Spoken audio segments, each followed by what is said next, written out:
All right, last video in the integral properties uh, part. Let's have a think now about dilations from the y-axis by a factor of k. So what that looks like in terms of function notation is if we've got some function, let's say f of x equals x sine x.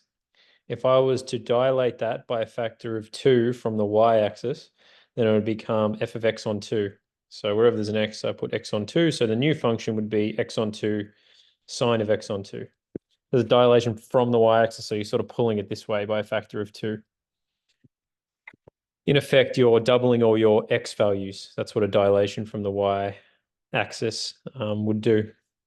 Anyway, this is what the rule says. It says the integral from Ka to Kb of f of x on k dx is equal to k multiplied by the integral from a to b f of x dx.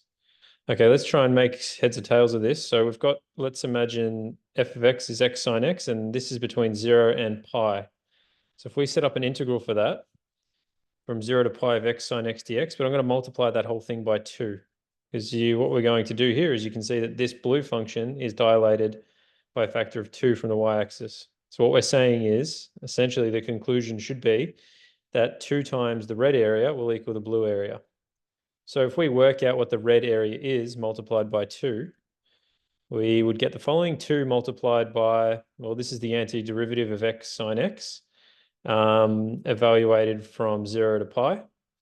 And, you crunch the numbers on that, you get 2 pi. Okay, so that 2 times this red area is equal to 2 pi.